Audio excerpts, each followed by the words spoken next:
Le Grand Matin Sud Radio, 7h-9h, Jean-Jacques Bourdin. Vous aimez le chocolat, vous êtes comme moi? Eh bien, le chocolat coûte de plus en plus cher. Nous sommes avec Thierry Lallé, qui est président de la Confédération des chocolatiers et confiseurs de France. Bonjour, Thierry Lallé. Bonjour. Merci Bonjour, d'être avec nous. Quatrième génération de chocolatiers. La maison tout à fait. Saugnon à Bordeaux. C'est cela, hein? Oui, c'est bien ça. C'est bien ça. Bien. Est-il vrai que le prix du chocolat, je l'ai constaté moi-même, hein, le prix du chocolat est en augmentation? Oui, il est en augmentation puisque depuis 18 mois, la fève de cacao a augmenté plus de 210%. Sur 18 mois. 210% en 18 mois. Oui. Voilà. Donc, forcément, ça a eu un impact. On additionne le prix de l'augmentation du sucre, les taxes type taxe d'emballage depuis le 1er janvier 2024. Vous rajoutez le coût de l'énergie et oui, forcément, ça a une incidence sur le prix du chocolat une fois les fèves transformées. Ça veut dire que pour Noël, le prix du chocolat augmente de combien en moyenne? Alors, en fait, il a augmenté avant Noël. Oui. On n'augmente pas parce qu'il y a une forte demande.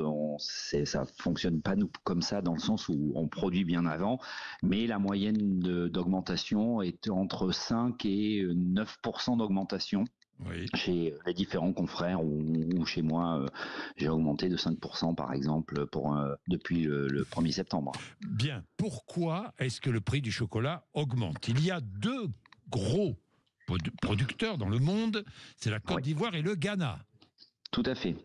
Qui ont eu, hélas, une mauvaise récolte en 2023, liée aux conditions climatiques, liée au phénomène El Niño, qui est aussi une condition climatique, des cacaoculteurs vieillissants et donc pas de remplaçants.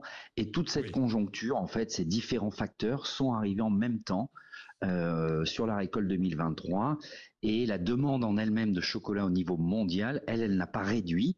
Donc, ça fait un système d'entonnoir, c'est-à-dire que de la demande et pas de fèves. Évidemment, moins de production, une demande toujours aussi forte, parce que dans le monde, on aime le chocolat, et cela produit ce que l'on voit, en pensant aussi qu'en bourse, certains jouent avec les cours du chocolat, j'imagine. Alors tout à fait, c'est une matière première qui est échangée sur la bourse.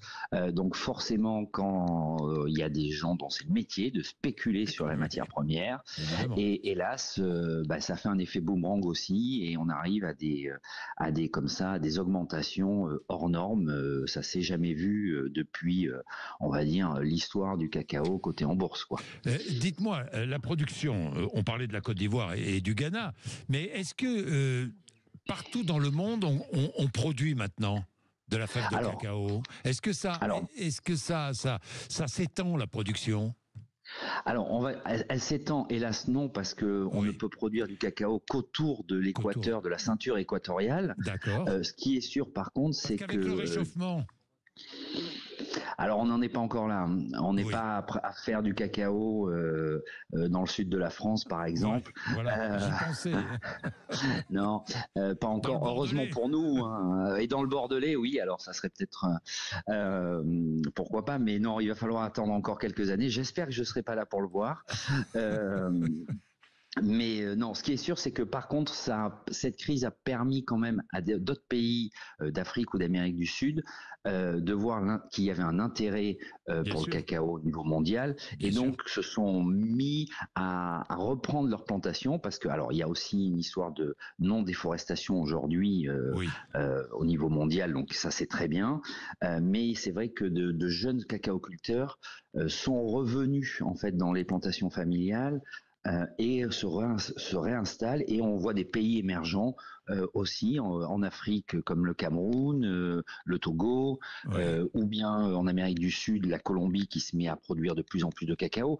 Donc ça devient intéressant. Le problème, c'est que il va falloir attendre 5 ans pour que les productions donnent. Le cacao, vous le plantez pas et vous l'avez pas l'année d'après.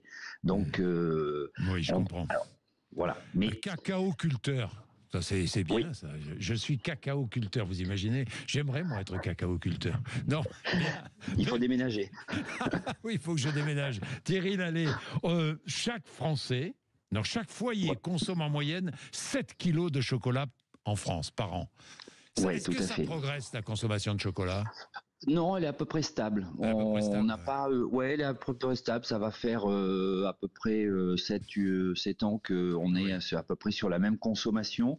Par contre, l'offre, elle s'est développée et on le voit aussi bien chez l'artisan que chez l'industriel quand on va dans un supermarché.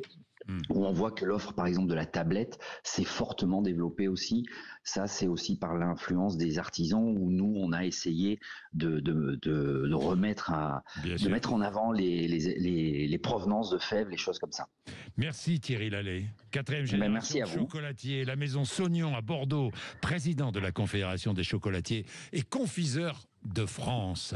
Il est 7h18. Vous êtes sur Sud Radio pour savoir et comprendre, bien sûr. Le rappel des titres de l'actualité avec vous, Laurie Leclerc.